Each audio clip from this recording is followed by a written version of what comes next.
정결한 마음 주시옵소서. 오 주님,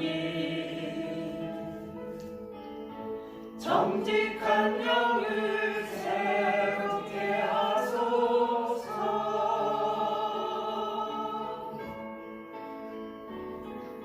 정결한 마음 주시옵소서.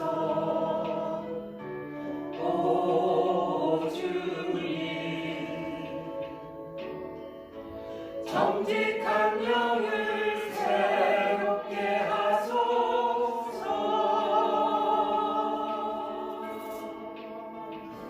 나를 주님 앞에서 멀리 하지 마시고 주의 성령을 거두지 마옵소서.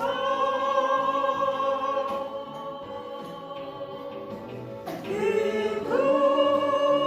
구원의 기쁨 다시 회복시키시며 변치 않는 맘 내 안에 주소서.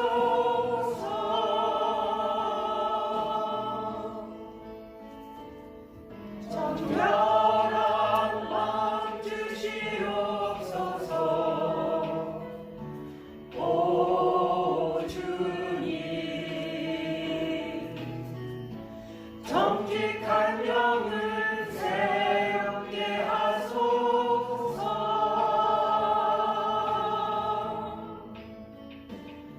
정결한 마음 주시옵소서.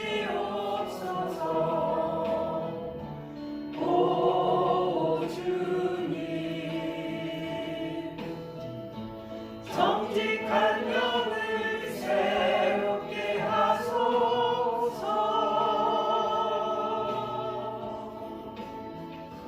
나를 주님 앞에서 멀리 하지 마시고 주의 성령을 거두지 마옵소서.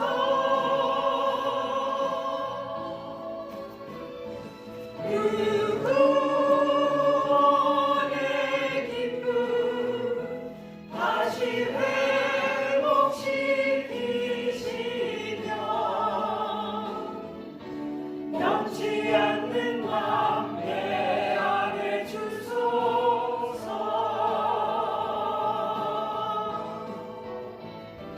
나를 주님 앞에서 멀리 하지 마시고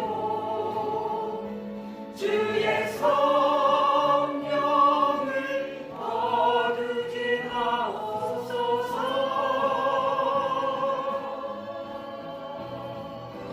그 구원의 기쁨 다시 회복시키시며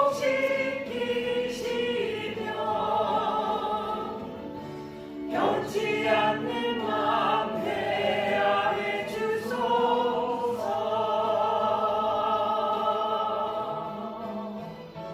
나를 주님 앞에서 멀리 하지 마시고 주의 성령을 거두지 마옵소서.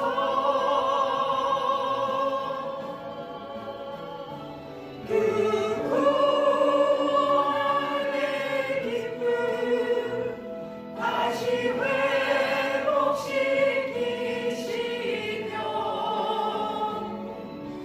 변치 않는 맘 내 안에 주소서.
정직한 영을 새롭게 하소서.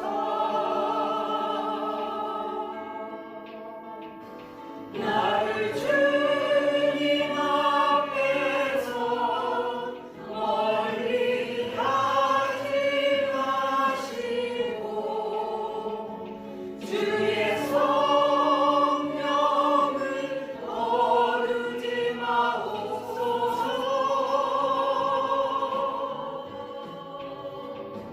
그 구원의 기쁨 다시 회복시키시며 변치 않는 마음 내 안에 주소서.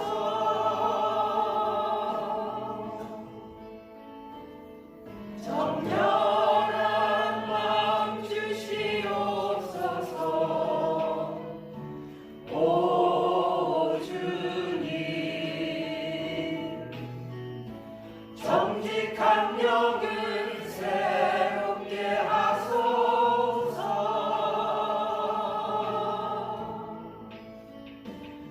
정결한 마음 주시옵소서. 오 주님, 정직한 영을 새롭게 하소서.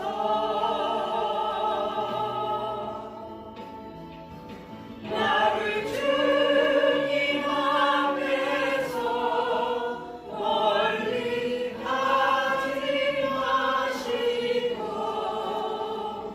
주의 성령을 거두지 마옵소서.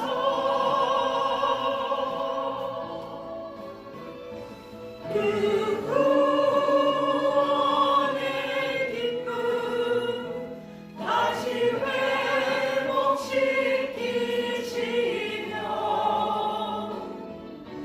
변치 않는 마음 내 안에 주소서.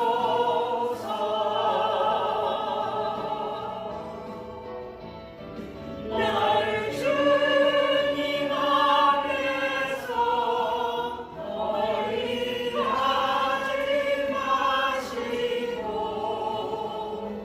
주의 성령을 거두지 마옵소서.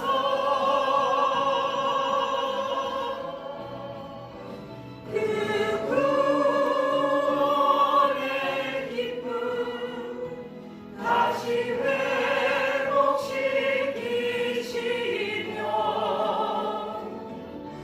변치 않는 마음 내 안에 주소서.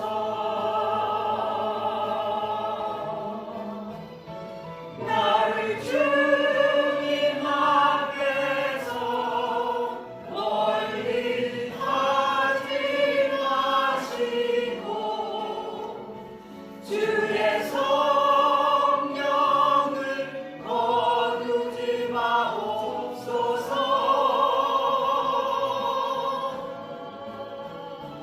그 구원의 기쁨 다시 회복시키시며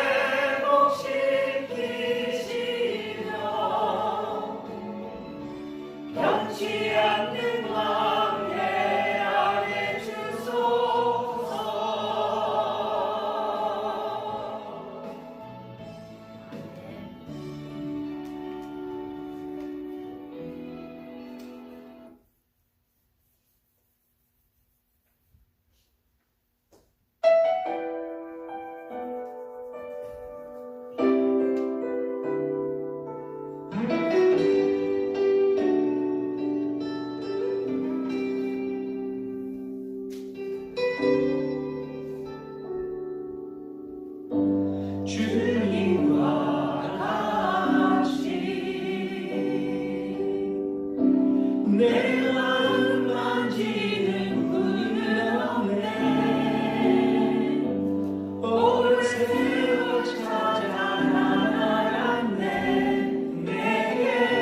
주밖에 없네.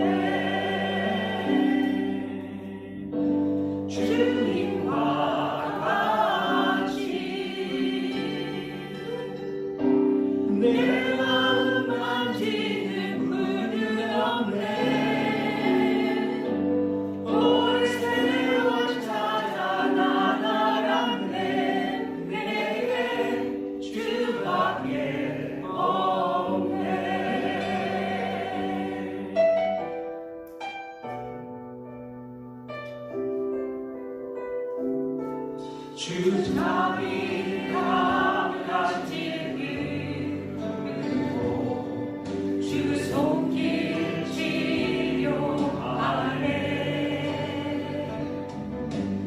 고통받는 자녀 부르시니 주밖에 없네. 주님과 같이 내 맘 만지는 분은 없네. 오랜 세월 찾아 나아갔네. 내겐 주밖에 없네.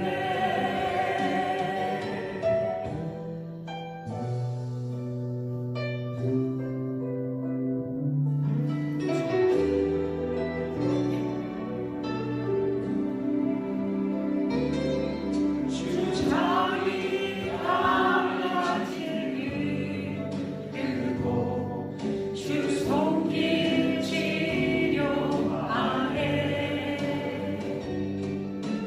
고통받는 자녀 부르시니 주밖에 없네. 주님과 같이 내 맘 만지는 분은 없네. 오랜 세월 찾아 나아갔네. 내겐 주밖에 없네. 오랜 세월 찾아 나아갔네. 내겐 주밖에 없네.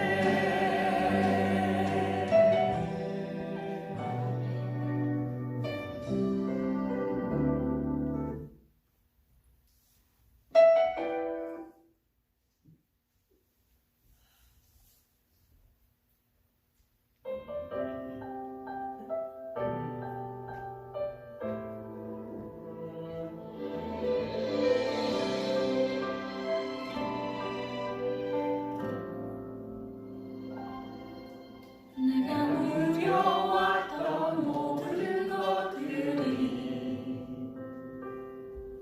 내가 지나왔던 모든 시간이, 내가 걸어왔던 모든 순간이 당연한 것 아니라 은혜였소. 아침 해가 뜨고 저녁에 노을, 봄의 꽃향기와 가을의 열매, 변하는 계절의 모든 순간이 당연한 것 아니라 은혜였소. 모든 것이 은혜,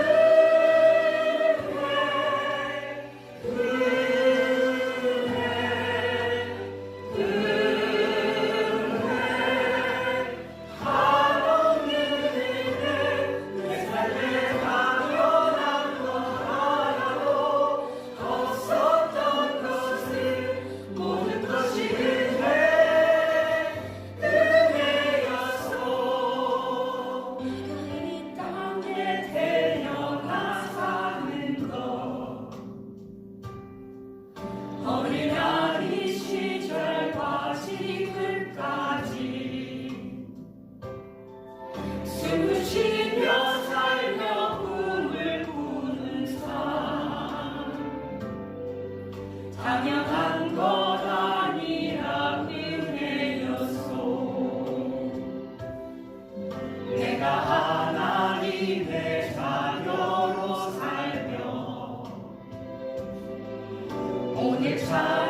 기도드리면서 예배 시작드리겠습니다.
항상 기뻐하라, 쉬지 말고 기도하라, 범사에 감사하라.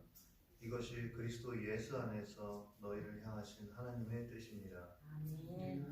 사랑과 은혜가 풍성하신 하나님 아버지, 지난 한 주간 동안 저희를 보살펴 주시고 성도가 한 자리에 모여 함께 예배드리고 감사드릴 수 있도록 인도하여 주시고 허락하여 주시니 감사합니다.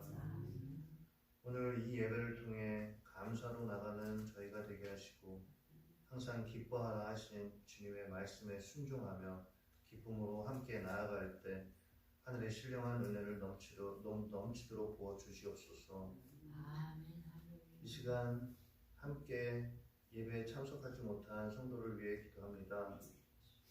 그들의 오가는 발길과 또한 안위 중에 또한 출터에도 늘 주님과 교회 생각을 내려놓지 않게 하시고 우리의 인생의 진정한 기쁨이 되시는 예수 그리스도를 늘 기억하며 삶의 예배를 드리며 나아가는 성도들이 되게 해 주시옵소서.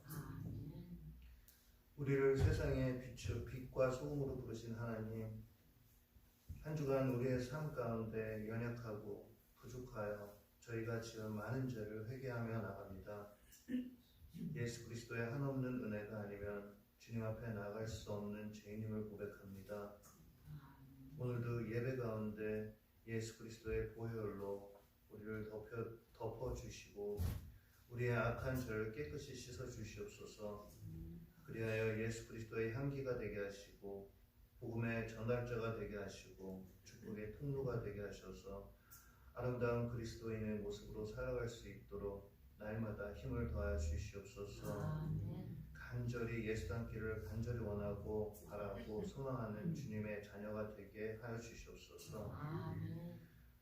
저희 소노말 교회를 위해 기도합니다. 주님의 뜻과 섭리가 계셔서 이곳에 교회를 세우시고 성도와 주의 종을 보내시어 더불어 함께 섬기게 하고 헌신하게 하시니 감사합니다. 바라옵기는 하나님을 섬기는 우리의 가족을 다시금 돌볼 수 있는 시간을 주시옵시고 교회 안에서 교우간 서로 존중하며 순종하며 기쁘게 봉사할 수 있는 웃음이 많고 하나님 보시기에 기쁨 가득한 교회를 만들어 주시옵소서. 또한 고통과 어려움 속에서 그들의 갈급한 가운데 주님께 간절히 드려지는 기도들이 있습니다. 그 모든 기도들을 아버지께서 아시오니 완벽한 주님의 때에 응답하여 주시옵시고 또한 주시는 그 응답을 통한 기도자의 기쁨과 감사가 하나님께 드려지길 간절히 바라옵나이다. 예배를 올려드립니다. 이 시간 성령님께서 우리의 마음과 뜻과 정성을 온전히 하나님께 예배드릴 수 있도록 인도하여 주시옵시고 주시는 말씀에 우리의 삶과 모습뿐만 아니라 우리의 변하지 않는 속성까지도 변화되어 남아있는 삶 속에 온전히 그리스도의 삶을 닮아가고 변화되기 위해 애쓰며 승리하는 삶으로 변화시켜 주시옵소서. 또한 말씀에 갈급함을 주셔서 주시는 말씀에 기쁨을 더해 주시옵시고 온전히 주님만을 향한 삶 속에서 매 순간 세상과 다른 더 큰 기쁨을 맛보게 하여 주시옵소서. 단위에 세우셔 하나님 말씀을 전하시는 목사님을 기억하여 주시옵시고 영육간의 부족함이 없게 하시고 늘 건강하게 하시고 성도들을 돌보며 목양의 사역 가운데 스트레스가 아닌 사랑으로부터 오는 스트레스가 사라지게 하여 주시고 주일 예배 설교 준비를 할 때 성령 하나님께서 묵상의 자리에 임재하셔서 놀라운 은혜의 말씀을 준비되게 하시고 우리 성도들은 그 말씀이 선포될 때 영의 양식을 기쁨으로 받아먹게 해 주시옵소서. 함께 해주시는 예수 그리스도 이름으로 기도드립니다. 아멘.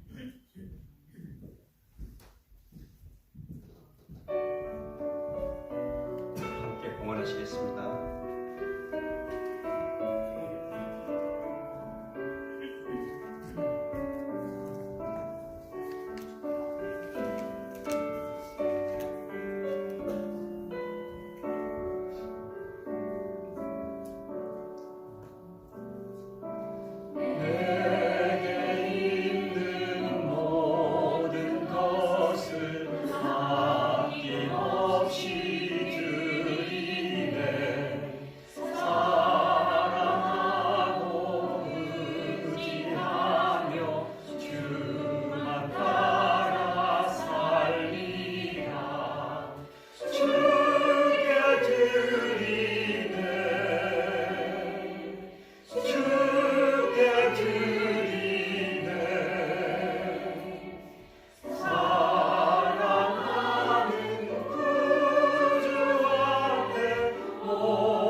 아버지 하나님 감사합니다.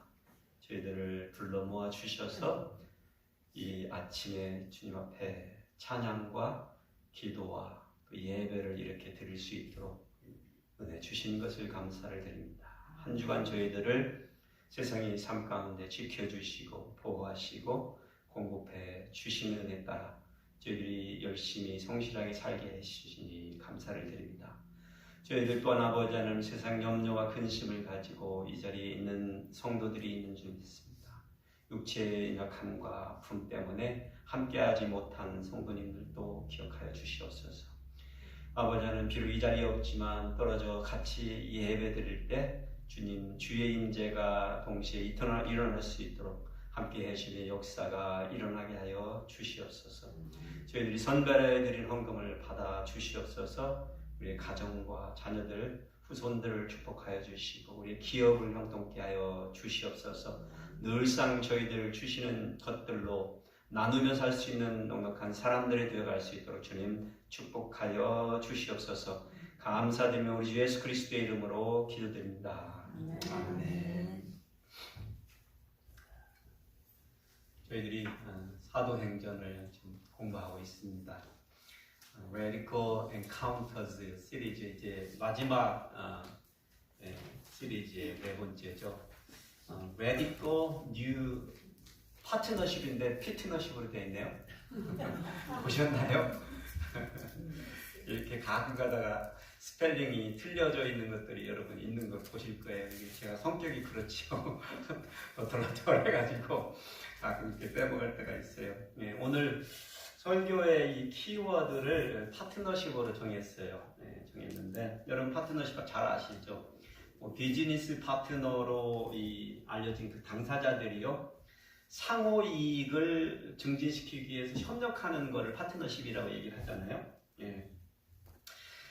이 파트너십의 그 가장 중요한 원리가 사람들이 보편적으로 생각하기에는 어떤 같은 생각을 품는 것이지 않는가 하는 생각을 하는데 사실은 그게 아니고 공동 목적을 갖는 것입니다. 사람이 같은 생각을 가져야 되는 게 아니고 다른 사람이 다른 생각을 하지만 목적이 공동 목적인 것을 의미합니다. 오늘 우리 성도들을 부르시고 세우시고 또 보내시고 우리와 함께 파트너십을 유지해 주시는 하나님께서 우리에게 바라는 것도 그런 파트너십이라고 저는 생각하고 있습니다.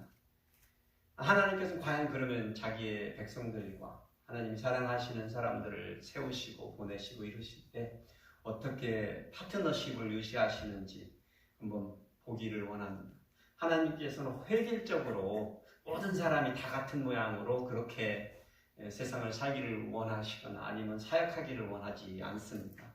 똑같아지는 것을 바라는 게 아니라 각기 다른 사람들이 다른 모양으로 연합하여서 합력하여서 선을 이루기를 원하신다는 것입니다. 그래서 하나님께서도 우리의 모든 인간세의 모든 것들을 합력하여서 무엇을 이루신다고요? 선을 이루신다라고 말씀하시는 거예요. 오늘 본문에서 저희들은요, 바울 선교사의 제2차 선교 여행의 이 활동 범위들을 이렇게 찾아가면서 공부를 할 건데, 그 속에서 나타나는 바울 선교사의 모습이 아니라 하나님의 모습을 보기를 원합니다. 하나님께서 어떻게 우리와 파트너십을 해주시고 계신지. 본문은 이제 16장 1절에서 40절까지지만 사실은 전체적인 내용은 15장, 16장, 17장을 다 다뤄야만 이 제2차 선교여행을 다룰 수 있어서 다 훑어서 나가기로 하겠습니다. 제2차 선교여행, 바울의 제2차 선교여행으로 부르는 이 역사의 사건들을 통해서 Radical New Partnership이라는 설교 제목으로 여러분과 함께 말씀의 은혜를 나누기를 원합니다. 먼저 나는 전에 누군가와 파트너십을 경험해 본 적이 있다 는 분들이 먼저 읽으시고요. 난 파트너십을 경험해 본 적이 있다. 무슨 파트너십이든지 생각하시기에 그런 적이 있다 하시는 분이 먼저 읽으시고 그 다음 또 읽으시겠습니다. 시작. 성령이 아시아에서 말씀을 전하지 못하게 하시거늘 그들이 부르기아와 갈라디아 땅으로 다녀가 무시아 앞에 이르러 비두니아로 가고자 애쓰되 예수의 영이 허락하지 아니하시는지라. 무시아를 지나 드로아로 내려갔는데 밤에 환상이 바울에게 보이니 마게도냐 사람 하나가 서서 그에게 청하여 이르되 마게도냐로 건너와서 우리를 도우라 하거늘 바울이 그 환상을 보았을 때 우리가 곧 마게도냐로 떠나기를 힘쓰니 이는 하나님이 저 사람들에게 복음을 전하라고 우리를 부르신 줄로 인정함이로라. 우리가 드로아에서 배로 떠나 사모드라게로 직행하여 이튿날 네아폴리로 가고 거기서 빌립보에 이르니 이는 마게도냐 지방의 첫 성이요 또 로마의 식민지라. 이 성에서 수일을 유하다가 안식일에 우리가 기도할 곳이 있을까 하여 문밖 강가에 나가 거기 앉아서 모인 여자들에게 말하는데 안 넘어가네요. 두아리라 시에 있는 자색 옷감 장사로서 하나님을 섬기는 루디아라 하는 한 여자가 말을 듣고 있을 때 주께서 그 마음을 열어 바울의 말을 따르게 하신지라. 그와 그 집이 다 침례를 받고 우리에게 청하여 이르되 만일 나를 주 믿는 자로 알거든 내 집에 들어와 유하라 하고 강권하여 머물게 하리라. 우리가 기도하는 곳에 가다가 점치는 귀신 들린 여종 하나를 만나니 점으로 그 주인들에게 큰 이익을 주는지라. 그가 바울과 우리를 따라와 소리질러 이르되 이 사람들은 지극히 높은 하나님의 종으로서 구원의 길을 너에게 전하는 자라 하며 이같이 여러 날을 하는지라. 바울이 심히 기로하여 돌이켜 그 귀신에게 이르되 예수 그리스도의 이름으로 내가 네게 명하노니 그에게서 나오라 하니 귀신이 즉시 나오니라. 여종의 주인들은 자기 수익의 소망이 끊어진 것을 보고 바울과 실라를 붙잡아 장터로 관리들에게 끌어갔다가 상관들 앞에 데리고 가서 말하되 이 사람들이 유대인인데 우리 성을 심히 요란하게 하여 로마 사람인 우리가 받지도 못하고 행하지도 못할 풍속을 전한다 하거늘. 무리가 일제히 일어나고 고발하니 상관들이 옷을 찢어 벗기고 매로 치라 하여. 다 같이 읽으시겠습니다. 많이 친 후에 옥에 가두고 간수에게 명하여 든든히 지키라 하니. 바나바와 바울 이들이 지난주에 저희들이 다룬 제1차 선교여행, 저는 바울의 선교여행이라고 부르는 것은 좀 합당치 않다라고 말씀을 드렸어요. 오히려 바울이 팀장이 아니고 바나바가 팀장이었기 때문에 바나바 선교사역, 그리고 거기에 동참을 한 바울이었다라고 말씀드리면서 그 선교의 결과로 인하여서 복음은 넓은 땅으로 당연하게 퍼져갈 수 있게 되었습니다. 그들의 레디컬한 미션이었죠. 유대인 중심으로 세워진 예루살렘 교회가 그들의 선교의 영향을 통해서 예루살렘 교회가 공의가 모여가지고 기독교 역사상 가장 중요한 결정을 하나 내렸습니다. 그거는 유대인과 이방인 사이에 어떻게 건널 수 없는 강과 같이 있었던 그 벽을 허물 수 있는 놀라운 결정을 내린 것입니다. 그 결정으로 해서 세계 복음화의 길이 활짝 열리게 된 거예요. 사실은 야고보와 다른 사도들이 성령님의 움직임에 그렇게 순종을 한 것이죠. 그래서 그런 결정을 해요. 그들이 성령과 우리가 결정하기를 너희에게 부담될 아무런 짐을 지우지 아니할 뿐만 아니라 다만 우상의 제물과 피와 기생과 음행을 삼가라 하노라. 너희가 스스로 삼가면 잘할 것이니라라고 이방인들에게 기독교인이 되기 위해서는 유대인이 될 필요성이 없고 다만 거룩한 삶을 유지하라라고 충고하는 이 선포를 한 거예요. 그래서 이러한 복음이 언리시가 되는 놀라운 결정을 내림으로 인해 세계 복음화의 원동력이 시작이 된 것입니다.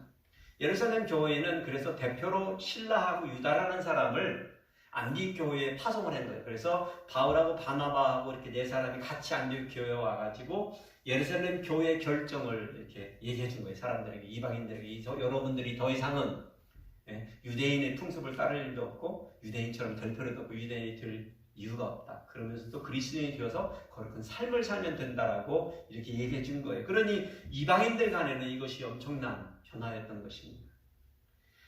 복음이 기동성이 생긴 거죠. 이제 마음대로 움직일 수 있는 복음이 된 것입니다. 전에는 사람의 문화와 전통, 율법에 갇혀서 갈 수 없었는데 갈 수 있는 기회가 생긴 거예요.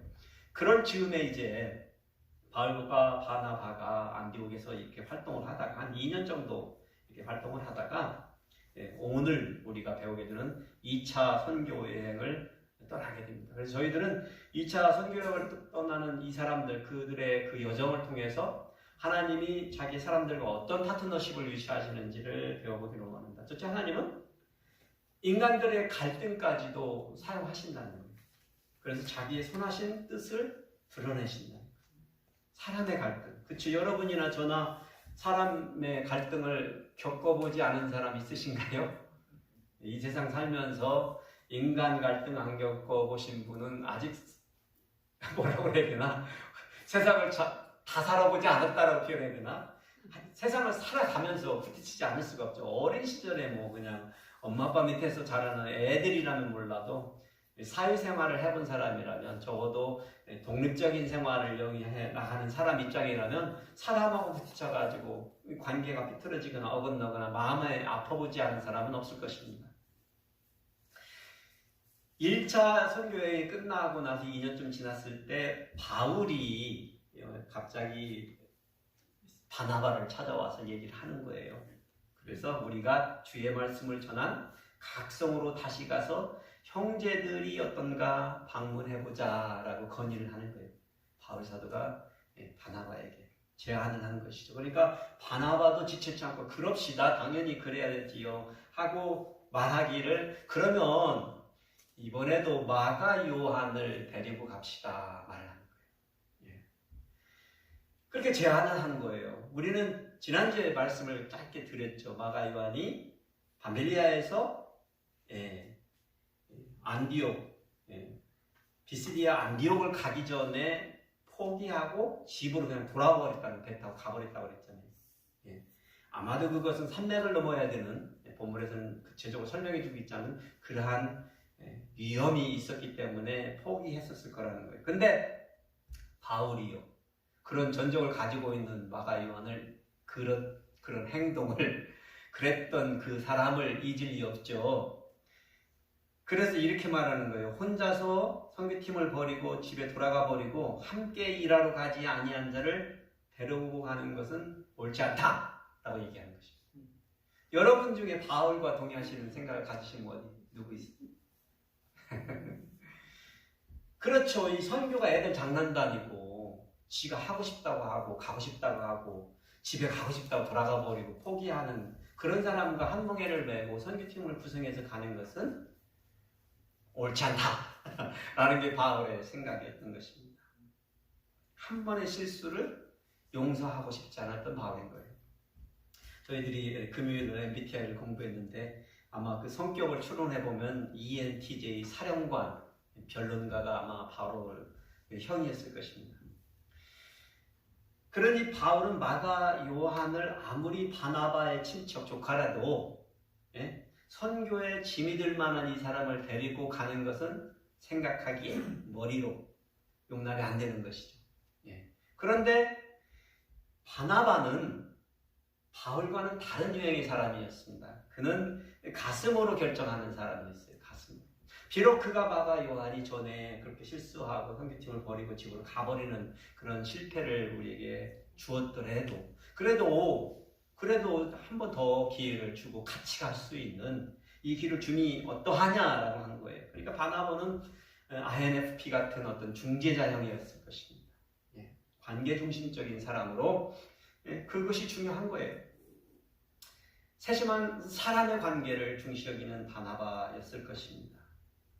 그런데 저희는 여기에서 좀 이렇게 조심스럽게 이걸 바라봐야 되는 게, 때로는 우리는 바울과 같은 사람과 바나바와 같은 사람을 평가할 때 그들의 믿음이 좋다 나쁘다 평가를 하는 거예요. 그런데 지금 이들의 갈등은 무엇 때문에 나타났다고요? 인간 성격 때문에 나타났다는 거예요. 우리는 이것을 믿음이 좋고 나빠서 이런 결정을 내렸을 거라고 많은 경우에 오해하는데, 사실은 그냥 사람이 달라서 자기들이 선호하는 방법과 결정 방법이 달라서 그리했다라는 거예요. 어쨌거나요, 여기 보시면 아주 불행한 일이 벌어집니다. 바울과 바나바는 서로의 의견을 좁히지 못한 거예요. 그 갈등이 폭이 커지고 말한 거예요. 그래가지고 결국 서로의 다른 의견 때문에 어떻게 서로 심히 다투어 피차 갈라서게 되었다라고 오늘 저자 누가가 그걸 말해주고 있어요. 사람의 갈등 때문에, 서로의 의견 때문에 이런 일들이 여러분 비일비재하죠. 교회에서 여러분들 겪은 갈등도 똑같습니다. 회사에서 여러분들이 겪는 갈등도 똑같고, 여러분들이 임플로이어들과 갖는 갈등도 똑같습니다. 다르기 때문에 생기는 것이 제가 보기에는 90% 이상은 되는 것 같습니다. 그래서 갈라서게 된 거예요. 바나바는요, 자기의 고향 구브로 섬으로 마가 요한을 데리고 가버립니다. 그 1차 선교 때 갔었던 곳이죠. 그러니까 바울이 그렇게 떠나가는 바나바를 보면서 이제 혼자 남았으니까 실라를 영입을 합니다. 실라를 데리고 이제 자신이 처음으로 팀장이 된 거죠. 자신의 팀을 꾸려가지고 이제 자기의 고향 다소 쪽을 향하여 북쪽으로 쭉 올라가면서 지금의 터키 쪽으로 가는 겁니다. 그래서 간 곳이 어디냐면 더베예요. 더베. 여러분이 1차 선교 여행을 잘 따라왔으면 더베는 어디였냐면 1차 선교지의 마지막 종착 지점이었어요. 그러니까 바나바는 1차 첫 정거장 쪽으로 갔고 바울은 마지막 종착점으로 내륙을 통해서 땅으로 해서 이렇게 간 것입니다. 그렇게 둘은 헤어졌어요. 얼마나 불안한 일이에요. 사람의 갈등은 사람의 입장에서 보면 불행이죠. 안 된 일이죠. 절대 바람직한 일은 아니죠. 이렇게 사람들이 감정 낭비하고 시간 낭비하고 팀워크 낭비하는 것은 우리에게 이루어올 게 없어 보이죠. 그런데 우리가 오늘 이런 상황에서 새롭게 배우는 하나님의 파트너십, 적어도 하나님 나라의 선교의 사역에 있어서 하시는 하나님의 사역의 파트너십에 있어서는 영적 원리가 있습니다. 그것은 뭐냐면 하나님께서는 사람의 갈등, 문제, 심지어 죄악까지도 어떻게 하신다고요? 사용하신다. 그리고 그것을 선하게 자신의 뜻을 이루는데 활용하신다. 우리는 이 바울 사도가 나중에 로마서 8장 28절 30절에 이런 식으로 써놨죠. 우리가 알거니와 하나님을 사랑하는 자 곧 그 뜻대로 부르심을 입은 자들에게는 모든 것이 합력하여 선을 이룬다라는 고백을 합니다. 이건 사실 어떤 면에서는 바울의 인생의 사역의 종착점에서 늙은 노후에 하나님의 이 선하신 파트너십을 깨닫고 나서 하는 고백입니다. 인간들은, 특히 바울 같은 사람은 인간과의 관계가 쉽지 않은 사람입니다. 강하기 때문에. 그래서 마가 요한이라는 사람만과의 관계만이 아니라 여러 사람들과 부딪힘이 있었을 것입니다. 물론 성경은 그것을 그렇게 말해주고는 있지 않지만 당연히 그랬을 것입니다. 그래서 그가 생각하는 거예요. 그런 갈등 가운데에서도 하나님께서는 자신의 선하신 뜻을 드러내신다는 거예요. 그리고 훗날에요. 로마의 감옥에 갇혀 있을 때 디모데에게 이렇게 글을 씁니다. 네가 올 때에 마가를 데리고 오라. 그가 나의 일에 유익하니라 라고 말합니다. 전에 바울은 마가 요한 같은 사람하고는 사역을 안 하리라라고 선을 그었던 사람이에요. 그런데 지금 훗날에 보면 그 마가라는 사람 나에게 절대적으로 필요한 사람 데리고 와라라고 간곡하게 디모데에게 편지 써서 디모데 후서에 4장 11절에 이렇게 편지를 보냅니다. 그렇습니다. 바울과 바나바 성격이 다르죠. 마가 요한 성격 다릅니다. 그 성격 다름으로 인하여 그들이 갈등하여 한때는 사역을 같이 할 수 없었습니다. 그런데 여기서 중요한 거는요. 이들 모두가 훗날까지도 무엇을 하고 있어요? 여전히 믿음을 지키고 하나님의 나라를 위하여 섬기고 사역하고 있다는 것이 이것이 중요한 거예요. 우리는 때는 교회에서 누가 보기 싫어서 누구 때문에 포기하는 경우가 있어요. 믿음을. 나의 믿음을. 교회에서 사역하기를 포기하는 일이 있어요. 하나님의 나라의 일꾼으로 살아가는 것을 포기하는 것이 있어요. 이것처럼 잘못된 결정이 있을까요? 없을까요? 없는 거예요. 없는 거예요. 하나님은요. 우리의 다름을 용납하신다니까요. 우리의 갈등을 용납을 해주신다니까요. 그런데 하나님이 원하시는 건 뭐예요? 그렇게 다르더라도 할 수만 있으면 함께 여전히 꾸준히 하나님의 나라를 위하여 일하기를 원하는 거예요. 여기에서 보면 원래 한 팀이었던 선교팀이 어떻게 된 거예요? 짜게져 버린 거 아니에요. 짜게져 버린 거잖아요. 불행한 일이 벌어졌지만 어떻게 된 거예요? 사실은 선교팀이 두 팀으로 나뉘어진 거예요. 이것은요, 땅에 기어다니는 식물을 이렇게 땅으로 번지는 줄기번식하는 그런 식물들이 있잖아요. 어떻게 하죠? 그거를 2개, 3개를 더 만들려면 자르잖아요. 잘라주고 심잖아요. 처음에 자르면 아플 거 아니에요. 걔들도 살아가는데 힘들 거 아니에요. 살아나려면. 그럼에도 불구하고 결국에는 그 잘라진 줄기에서 뭐가 생겨요? 뿌리가 생기고 또 다른 개체가 생기는 것입니다. 바나바도 마가도 그들이 구브로 섬으로 가서 선교팀을 꾸리고 그 결과는 우리가 성경을 통해서 나와 있지는 않아요. 왜냐면 이 성경에 많은 부분을 쓴 사람이 누구였어요? 바울이었잖아요. 바나바는 아니었거든요. 그러니까 거기에 대한 소식은 우리가 듣지 못하지만 우리는 끝까지 그들이 동역하고 있는 것을 알고 있어요. 그래서 두 팀이 완전하게 하나님의 사역을 하고 있다는 거예요. 바울도 바나바도 마가도 갈등 가운데 있었지만 여전히 복음의 능력에 사로잡혀서 살아가고 있다는 것을 우리에게 증거해 줍니다. 마가는요, 훗날에 신약 성경의 첫 네 복음서를 사복음서라고 얘기하잖아요. 네.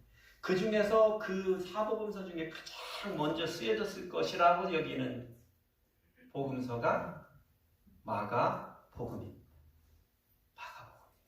예수 그리스도의 생애와 예수 그리스도께서 무슨 일을 하셨는지에 대한 복음의 그 진수 같은 메시지들을 적은 사람이, 기록한 사람이 누구라고요? 마가였다는 거예요. 엄청난 큰일을 한 거죠. 물론 바울 사도도 엄청난 일을 했지만 마가 역시 엄청난 일을 한 거예요. 대업적을 남긴 것이죠. 그래서 여러분, 우리는요, 때로는 서로 다툼으로 인하여, 서로가 다름으로 인하여 갈등할 때 우리가 기억할 것이 있습니다. 물론 우리는 때로는 오해하고 그 일로 통하여 서로가 아파하고 고통의 순간들이 있지만 기억할 것은요, 비록 나는 힘들어도 아파도 나는 불완전한 그 시간 속에서도 우리의 하나님은 선하신 뜻을 이루시리라라고 믿어야 되는 거예요. 아멘. 네? 나는 비록 이런 상황, 이런 갈등 가운데 있지만 우리 선하신 하나님은 자신의 뜻을 내가 지금 겪고 있는 이 소용돌이 가운데에서 이루시리라라고 믿어야 된다. 확신해야 돼. 그게 우리가 가져야 되는 믿음의 진수라는 거예요. 그냥 뭐 예수님을 믿어서 구원받아서 천국 가는 것이 다가 아니라 우리가 매일매일 살아갈 때 우리 갈등 속에서도 선하신 하나님의 뜻을 이루심을 믿는 믿음을 우리가 가져서 그런 믿음과 소망으로 여러분이 우리가 겪어가는 갈등을 초월하고 믿음의 생활을 포기하지 않는 겁니다. 아무리 다른 사람 옆에 있는 사람이 꼴 보기 싫어도 등간 다 나가면 다 꼴 보기 싫어요. 내 맘에 안 맞으면 다 꼴 보기 싫잖아요. 어쨌거나 같이 살아야 되니까 사는 거지. 하나님의 뜻이 선하시게 나타난다는 거예요. 그래서 포기하지 아니하시고 그 믿음을 지키시는 저와 여러분이 되시기를 축복해드립니다. 아멘. 제가 이 그림을 보여드렸어야 되는데 저 안디옥에서 저 위로 북쪽으로 이게 바나바가 간 곳이고 위로 바울 사도가 간 곳입니다. 두 번째는 하나님은 사람의 상황까지도 사용하셔서 자신의 선하신 일을 이루십니다. 바울 선교팀이 도착한 더베는요, 1차 선교 때 그 종착 지점이라고 말씀을 드렸어요. 그리고 바울 선교팀에게는 이제 이 2차 선교에서는 첫 정거장이라고요. 그래서 거기에서 루스디아라로 바로 건너갔습니다. 근데 그 루스디아라는 지역에서 특별한 일이 벌어지는 디모데를 만나요. 그 디모데를 만나는데 만나는 정도가 아니고 이 디모데가 그 지역에서 믿음이 좋기로 이미 칭찬이 자자하던 청년이었던 거예요. 그러니까 바울이 딱 보니까 삭스가 좋잖아요. 딱 보니까 하나님의 기대가 그에게 있는 거예요. 그래서 저놈을 데리고 가야 되겠다 한 거예요. 디모데를 부르는 거야. 너 따라와라. 디모데도 그러나저런 이제 복음이 자기 속에 있고 복음을 위해서 살고 싶은데 바울이 불러지니까 얼마나 영광스럽겠어요. 당연히 가겠습니다. 그러는데 어머니는 유대인인데 믿음 있고 근데 아버지가 헬라인이에요. 그런데 사실 바울 선교의 그 대상들은 여전히 유대인 중심이었다는 거예요. 그 사람들에게 접근하기 위해서는 이 헬라 이방인 사람의 아버지를 두고 있는 디모데가 아직 할례를 못 받은 거잖아요. 그래서 할례를 시킵니다. 할례를 시킵니다. 참 이거는 굉장히 어려운 부분입니다. 사실 잘 생각해 보시면. 왜냐하면 이 사건이 있기 전에 우리는 예루살렘 공의가 할례를 받지 않아도 된다는 공문을 띄웠다고 말씀을 드렸고 이것을 익히 바울 사도는 알고 있었습니다. 그럼에도 불구하고 왜 할례를 줬을까요? 왜요? 어떠한 이유로든지 사람들이 오해하고 어떠한 이유로든지 사람들이 대적하게 되는 그런 상황, 특히 유대인들이 그러한 상황을 통해서 무엇이 막히는 것을 원치 않은 거예요? 복음이 세상을 향하여 전진하는 것을 막는 것을 원치 않는 거예요. 때로는 우리는 생각하기에 뭘 맞다 틀리다고 생각하잖아요. 야, 법적으로 이제 더 이상 안 해도 돼 라고 얘기할 수 있지만 더 중요한 것은 맞고 틀린 것이 중요한 것이 아니라 이 상황과 이 때에 내가 결정하고 내가 하는 행동을 통해서 복음의 길이 막히나 안 막히나. 여러분, 갈등이 있는데 갈등을 때로는 왜 참아야 되겠습니까? 그걸 터뜨리면 속 시원하겠잖아요. 내가 맞는데. 그런데 왜요? 그것이 도리어 복음을 막는 일이 되면 하나님 기뻐하는 일은 아니라는 거예요. 바울은 사실 이때 디모데에게 할례를 주는 그 지혜로운 전략을 통해서 그리 했던 것으로 보입니다. 어떤 시비나 오해를 피한 것이죠. 그러니 뭐 그들 선교의 열매 역사는 교회의 믿음이 더욱더 굳건해지고 수가 늘어나는 것은 당연했을 것입니다. 그런데 그런 선교 사역을 그렇게 이제 하면서 이제 움직여 가는데 그렇게 모든 것이 순조로웠던 것 같지는 않아요. 무슨 이유에 있어서인지 이유를 말을 안 해주는데 바울 선교팀이 이 소아시아 지역에서 더 이상 선교를 못하게 되는 상황이 된 것 같아요. 네. 저자는요, 누가는 이것을 이렇게 말해주고 있어요. 이유는 말하지 않는데 이렇게 돌려서 얘기하고 있어요. 성령이 6절에 보니까 성령이 아시아에서 말씀을 전하지 못하게 하시거늘이라고 말하는 거예요. 그러니까 성령이 뭐 딱 가서 가로막고 오지마 이렇게 한 건 아닐 거 아니에요. 그렇죠? 네. 저자 누가가 생각할 때 그래도 하나님이 개입하심을 알고 있는 저자 누가로서 그렇게 말을 한 거죠. 무슨 연유에든지 그 선교팀이 전처럼 활동적으로 나아가서 복음을 전할 수 없는 상황이 벌어졌다는 거예요. 그러니까 바울 선교팀이요, 부르기아와 갈라디아 땅으로 다녀가지고 결국은 부르기아에서 무시아 쪽 앞에까지 올라갔다라는 거예요. 지금 저 별표 보이시죠? 네, 그쪽으로 쭉 올라가는 거예요. 그렇게.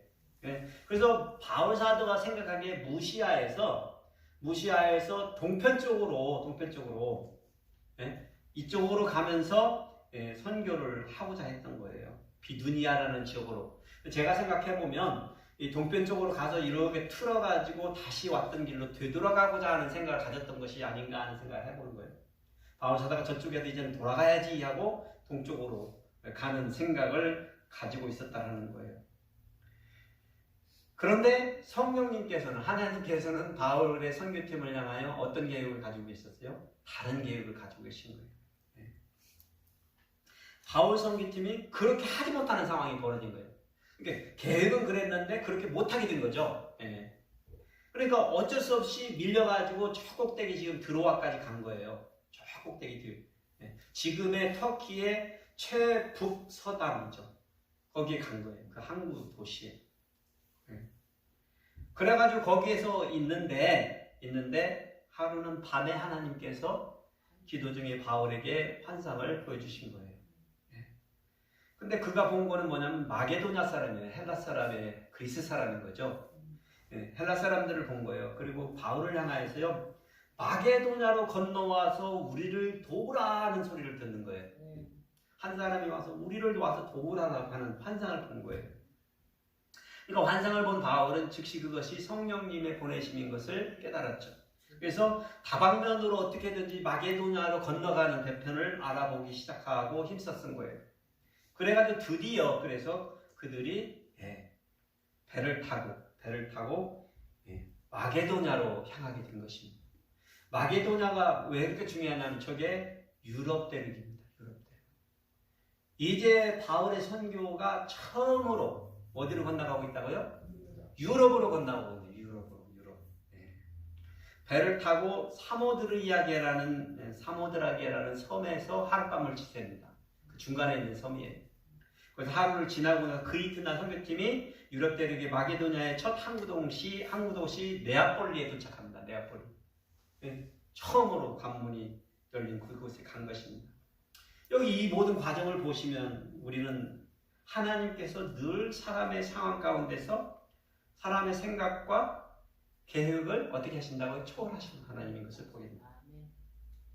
바울에게는 자기가 하고 싶었던 일이 있었고 가고 싶은 방향이 있었습니다. 그런데 하나님께서는 하나님이 성취하시고 싶은 일이 있으셨던 거예요. 그러니 하나님께서는 어떻게 하셨어요? 개입해 주셨습니다. 사람들이 그러죠. 어떻게 하면 하나님을 경험할 수 있어요? 방법이 있습니다. 하나님의 일을 하면 되는 건데, 하나님의 일을 하면 되는데 하나님의 뜻에 부합되지 않으면 하나님이 어떻게 하실까요? 개입하실 거예요. 개입해 주세요, 분명하게. 하나님은 자신의 뜻을 드러내기를 원하시고 자신의 일을 해 나가기를 원하시거든요. 그래서 사람의 마음을 바꾸시고 상황을 막으시고 계획을 틀어지게 하는 일들이 있다는 거예요. 여러분이 세우신 계획이 비틀어진 적이 있으신가요? 있습니다. 있어요.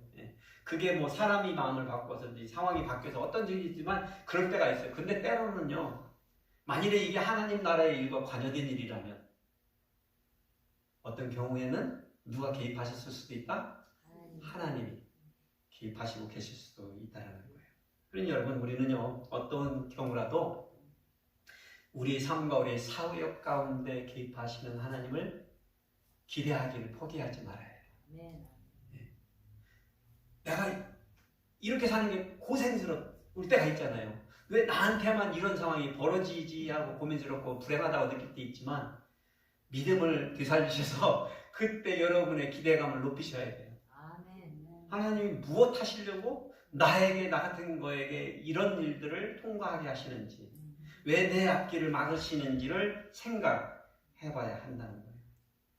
때로는 우리가 가지고 있는 야망과 계획은 순전히 내 양심에서 나오고 내 생각에서 나오고 내 경험에서 나올 경우가 많습니다. 우리가 믿는다 하지만 우리가 살아가는 모든 모습들의 많은 부분들이 하나님의 뜻과 하나님의 일과 무관하게 흘러갈 경우가 너무 자주 벌어진다는 거예요. 그래서 하나님은 때로는 개입하시기를 원하십니다. 그래서 여러분들이 그렇게 생각하시고 묵상하실 때 이 삶 가운데 성령님이 개입하시는 것이 아닙니다. 그래서 성령님의 부르심에 확신이 있으면 어떻게 해야 돼요? 바울사도처럼 주저하지 않고 마게도냐로 건너가기를 힘써야 하는 것이죠. 우리의 생각과 계획도 바꿀 수 있는 그런 저와 여러분이 되시기를 축복해드립니다. 세 번째, 하나님께서는 사람의 위기를 사용하셔서 자신의 선하신 소명을 성취하십니다.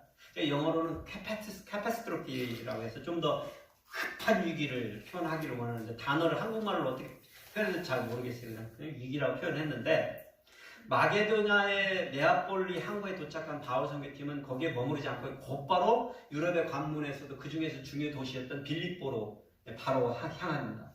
그래서 빌립보에 가서 며칠을 머무르다가 안식일이 된 거예요. 안식일이. 근데 안식일이 됐는데 그곳에는 유대인의 회당이 없었던 것 같아요. 유대인의 커뮤니티가 적은 거죠. 회당이 없으니까. 그거는 뭐 10명의 가족만 있어도 회당을 만드는 유대인들인데, 없었다는 얘기는 그만큼의 유대인들이 없었다는 얘기면 이거는 빌립보는 누구의 성이에요? 이방인들의 로마 사람들이 지배하고 있는 성이라는 걸 말해주고 있는 것이죠. 그곳에서 기도처를 찾는 거예요. 안식일 날. 찾다 보니까 여자들이 강가에서 기도 모임을 하는 걸 본 거죠. 경건한 여자들이에요. 하나님을 알지만 누구를 몰라요?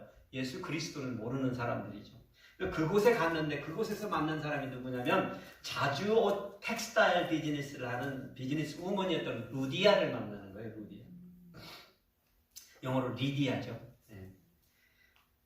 바울이 그녀에게 복음을 전하고 그녀가 복음을 듣고 믿었어요.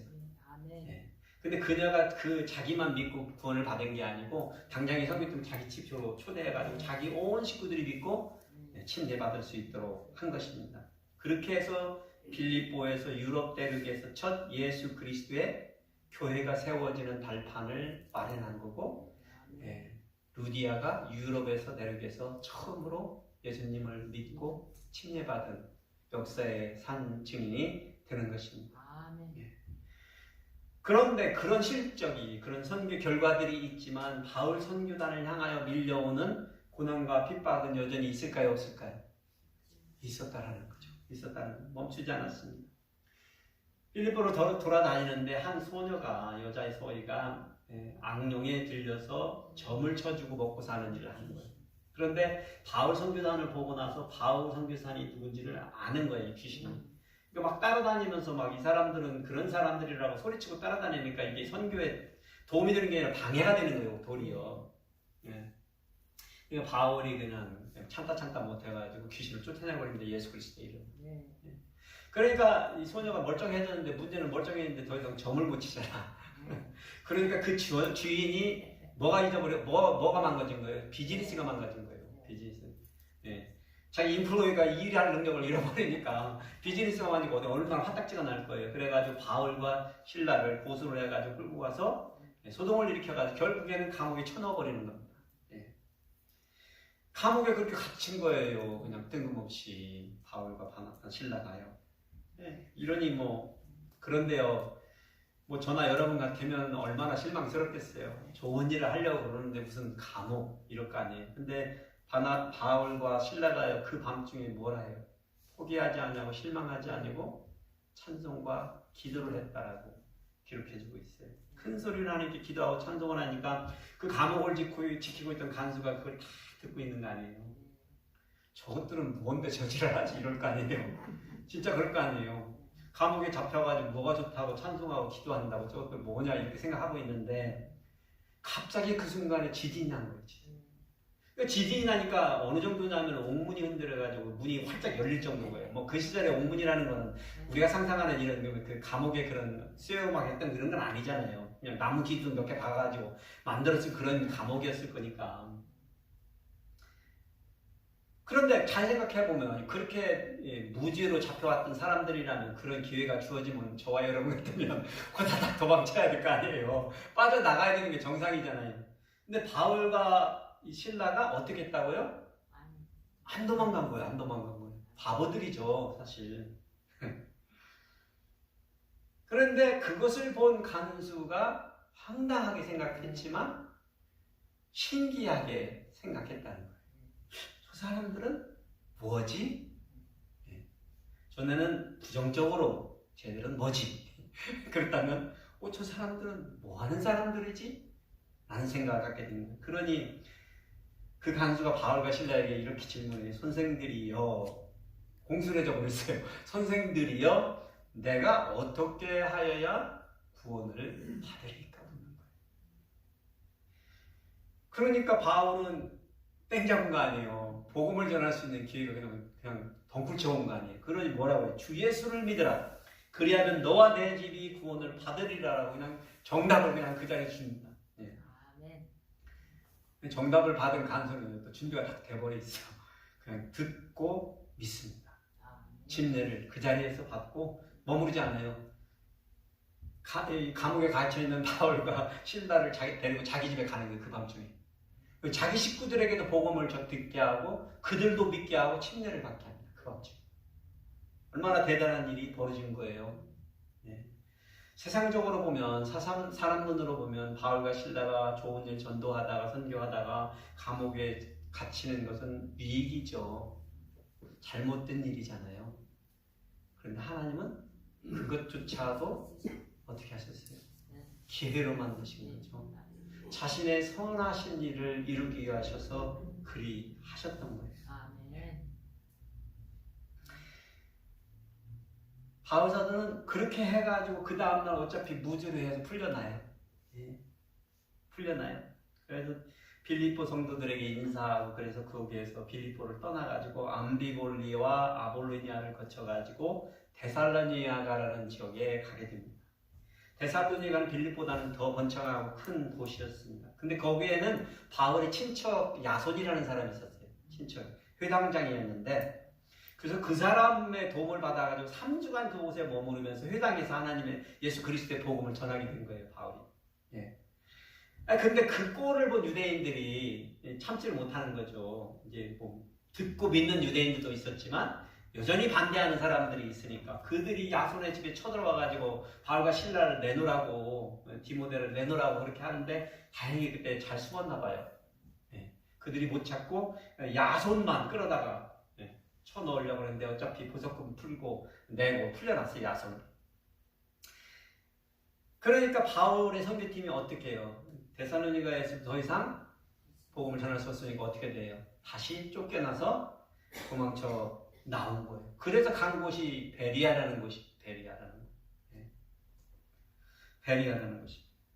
베리아에 가보니까 그곳에서도 역시 사람들이 복음을 듣고 소동이 일어납니다. 받아들인 사람이 있고 반대하는 사람이 있어요.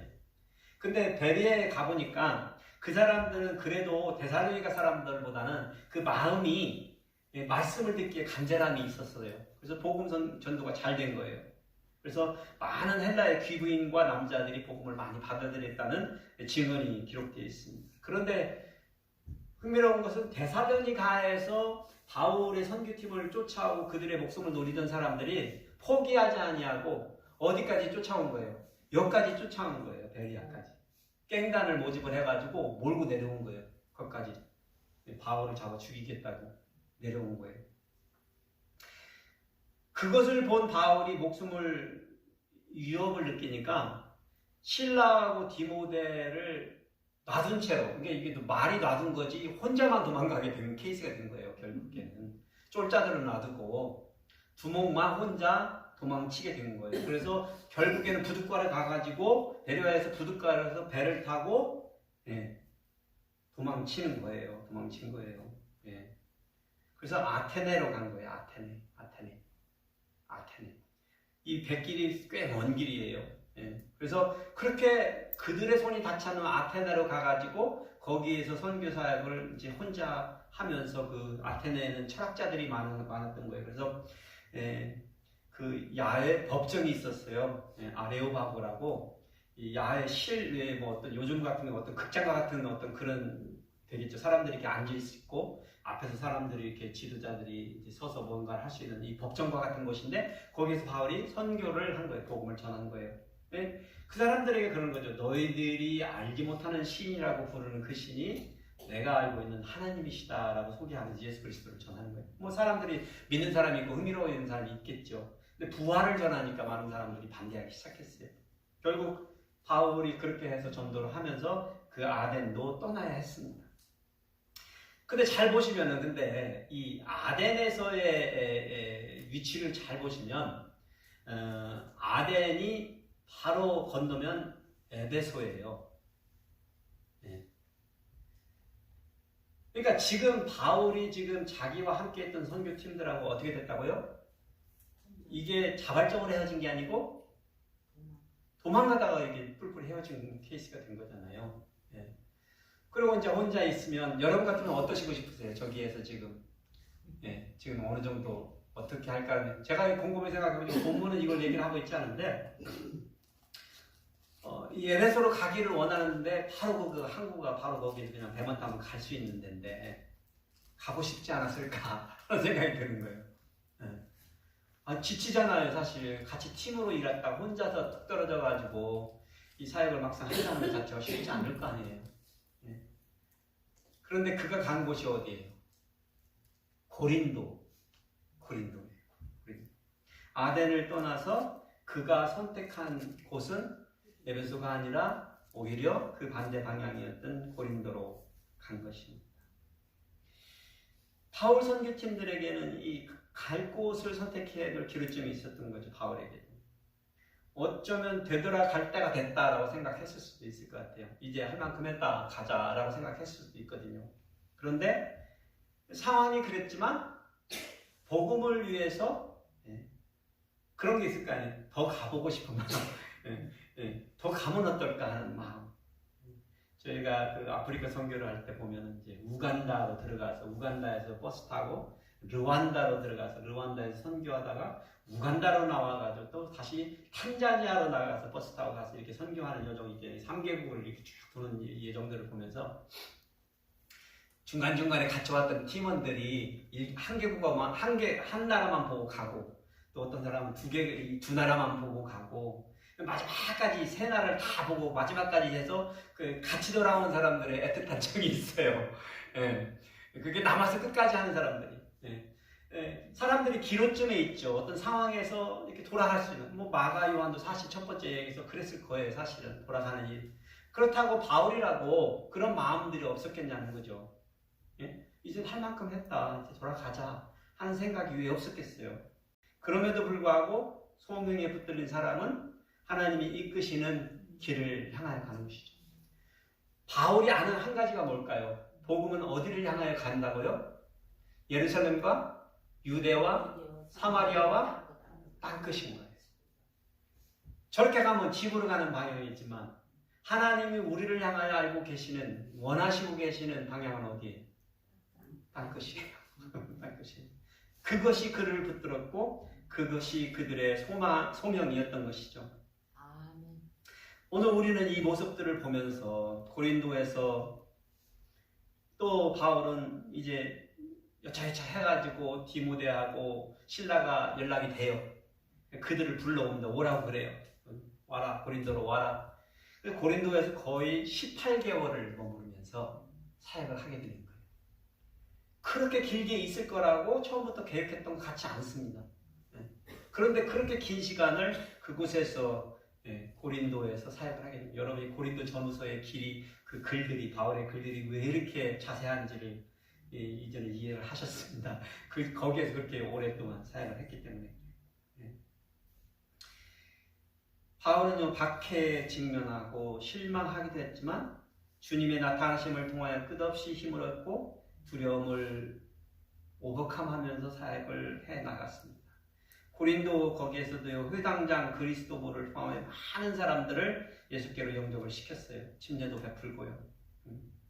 거기에서 브리스길라와 아굴라도 만나서요, 같이 천막 만드는 사람으로서 일도 같이 하면서 그렇게 거기에서 먹고 일하면서 사역을 감당할 수 있었습니다. 그렇게 해서 1년 6개월을 머물다가 결국에는 브리스길라와 아굴라를 데리고 에베소로 가는 거예요. 이제 그때서.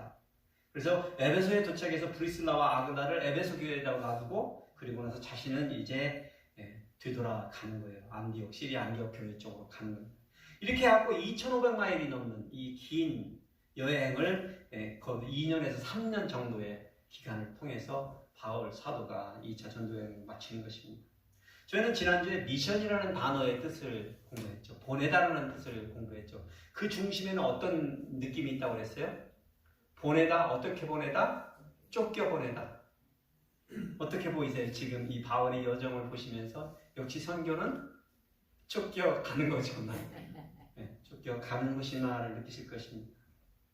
바울 선교팀은 하나님께서 사람의 고난 상황 가운데서, 위기 가운데에서도 어떻게 복음의 진전을 위해서 자신의 사람들을 들어서 쓰시는지를 보여주는 그림입니다. 우리가 기억할 것은 세계 복음화의 꿈을 이루기 원하시는 하나님, 살아계셔서 선교하시는 하나님. 누가 선교하신다고요? 살아계신 하나님이 선교하시는 하나님. 그분께서 우리 인간들의 갈등과 위기와 상황과 어떤 것들이라도 못 쓰시겠어요? 쓰신다고요. 그렇게 자신의 뜻과 자신의 일과 자신의 섭리를, 자신의 소명을 드러내기를 원하시고 성취하시기를 원하시고 그렇게 하시는 하나님이시라는 것입니다. 아멘. 우리는 바울이 이번 2차 선교여행을 통하여 바나바와 헤어졌어요. 그러니 마음이 아파요. 그 갈등이 보기가 딱해요. 이런 생각을 가질 수도 있겠지만 그들이 다 주님의 소명을 잊지 않았다는 사실에 그들이 둘 다 복음의 능력을 컴프로마이즈 하지 않고 지속적으로 소명감을 가지고 살았다는 것을 생각할 때 때로는 우리의 인간의 갈등이 그렇게 큰 일이 아니라는 거예요. 아멘. 그리고 우리가 처하고 있는 이 인간의 우리의 상황도 불가능할 것만 같은 이 상황도 때로는 그렇게 큰 일이 아닐 수도 있다. 아멘. 그리고 내가 이제는 어떻게 하나, 이 죽을 것 같은 이 위기의 상황도 때로는 하나님의 나라의 입장에서 복음의 능력 안에서는 아무것도 아닐 가능성입니다. 옥에 갇혀있지만 옥문이 열려고 사람들이 쫓아와 죽이려 하지만 오히려 복음이 진전하는 놀라운 역사가 일어난다는 것입니다.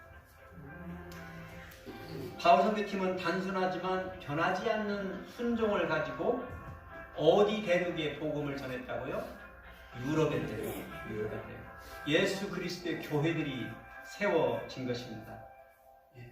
유대인과 이방인들 모든 사람들에게 임하는 복음의 능력을 그 땅에 증거했던 것입니다. 그래서 여러분, 우리 중에 누구라도 어떤 위기의 상황에 있다든지 갈등에 있다든지 위험에 빠져 있다면 뭘 생각하셔야 된다고요? 우리와 함께 동역하시는 radical new partner 누구세요? 하나님이 계시다는 것을 기억하시고 승리할 수 있다는 소망을 품으시기를 축복해드립니다. 아멘. 기도하시겠습니다. 아버지 하나님 감사합니다. 바울 선교팀들을 통하여 이루신 놀라운 복음의 진전을 저희들이 보고 배웠습니다. 주님, 우리 가슴에 주신 그 복음의 놀라운 열정들도 나라는 사람, 내 가족, 우리 교회를 통해서 땅끝을 향하여 끊임없이 나아갈 수 있는 놀라운 은혜를 허락하여 주시옵소서.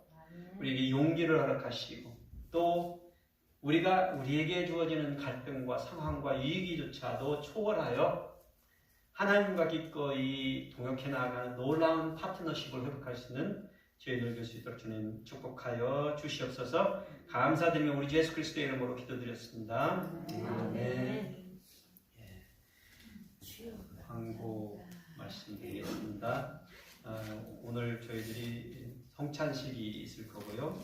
그 다음에 8월 13일 날 오전 예배가 없고 5시에 예배 있는 거 기억하시고 많은 분들이 참석해 주셨으면 좋겠습니다. 우리 모양 장로님이 나오시고 또 우리 안철 집사님 후보 되시는 두 분 나오시고요. 제가 말씀을 잠깐 이 말씀과 함께 여러분들이 이 성찬식의 마음을 준비하시는 시간 갖도록 하겠습니다. 너희가 이 떡을 먹으며 이 잔을 마실 때마다 주의 죽으심을 그가 오실 때까지 전하는 것이니라. 우리 한 번 같이 읽어보시겠습니다. 시작. 너희가 이 떡을 먹으며 이 잔을 마실 때마다 주의 죽으심을 그가 오실 때까지 전하는 것이니라. 아멘.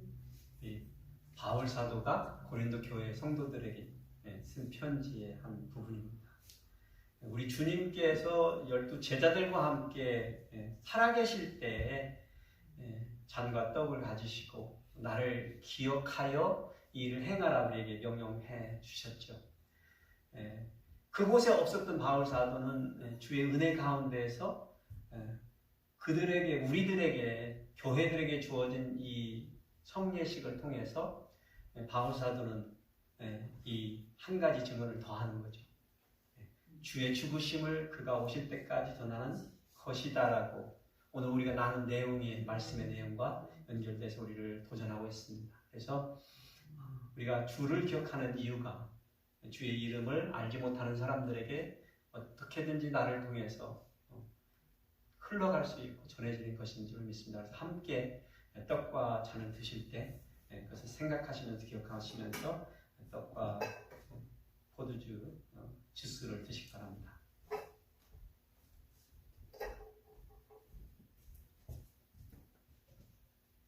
제가 다 받으시면 제가 기도하고 함께 동시에 드시겠습니다.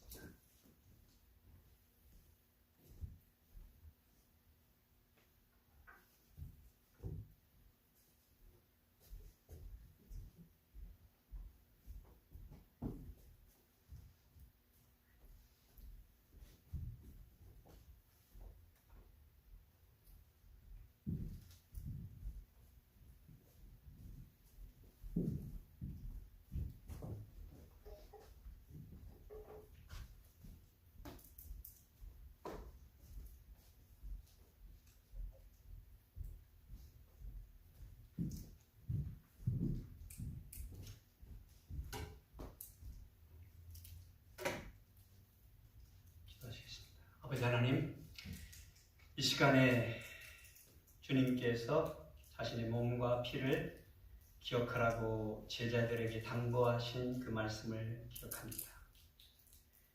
주님께서 주의 이름을 기억하고 주께서 우리를 향하여 어떠한 일을 행하여 주셨는지를 기억하는 이 시간에 이 떡과 이 주스를 통하여서 주님의 몸과 피를 기억하는 저희들에게 주님이 세상을 향하여 품으셨던 그 사랑의 마음을 품게 하여 주시옵소서.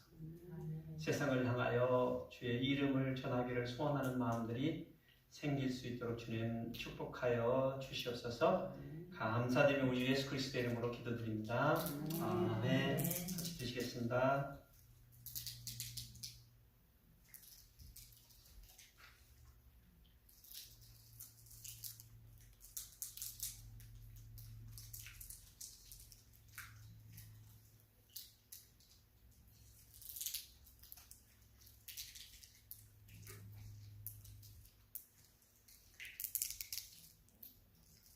천천히 하셔야 될 것 같아요.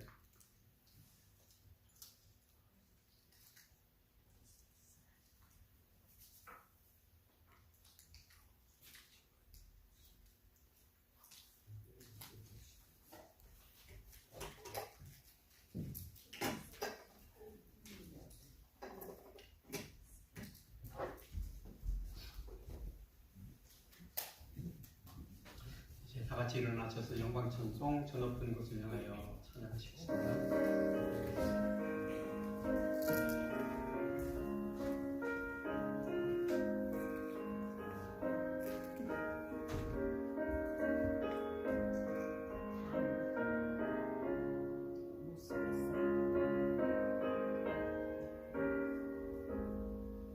저 높은 곳을 향하여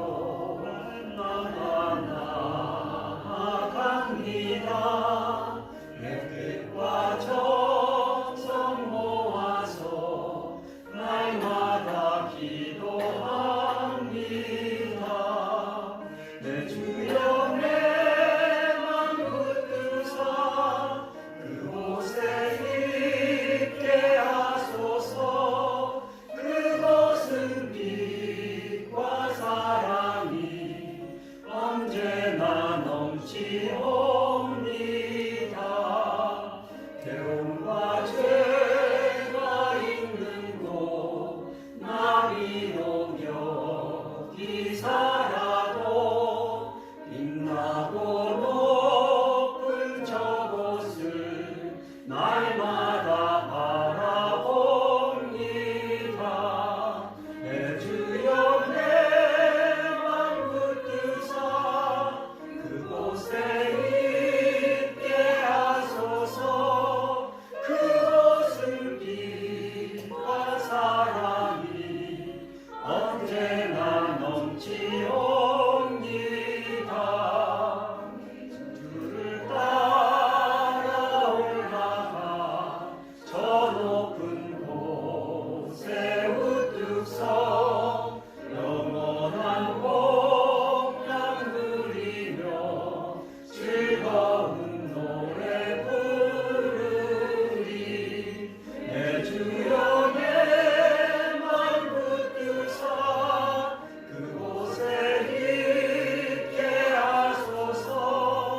그곳은 빛과 사랑이 언제나 넘치옵니다. 아버지 하나님 말씀으로 도전해 주시니 감사를 드립니다. 이 주의 전을 기억하고 나와 함께 예배드린 자들에게 놀라운 주의 소명의 복을 허락하여 주시고 이 삶에 통하여서 주어지는 주의 사명을 붙들며 살아갈 수 있는 용기 있는 사람들이 될 수 있도록 주님 함께하여 주시옵소서. 육체의 약함으로 인해 함께하지 못한 우리 성도들을 기억하시고 그들에게도 동일한 복을 내려주시고 늘 저희들이 우리 주 예수 그리스도의 은혜와 하나님 아버지의 사랑과 성령님의 교통함 가운데 거하게 하시며 우리에게 건강의 복을 베풀어 주시고 안전의 걸음을 지켜주시며 주의 영광이 우리의 얼굴에 비추사 날마다 우리의 가정과 교회와 기업 속에 소망과 평강이 기쁨이 늘 넘치시기를 축원합니다. 아멘.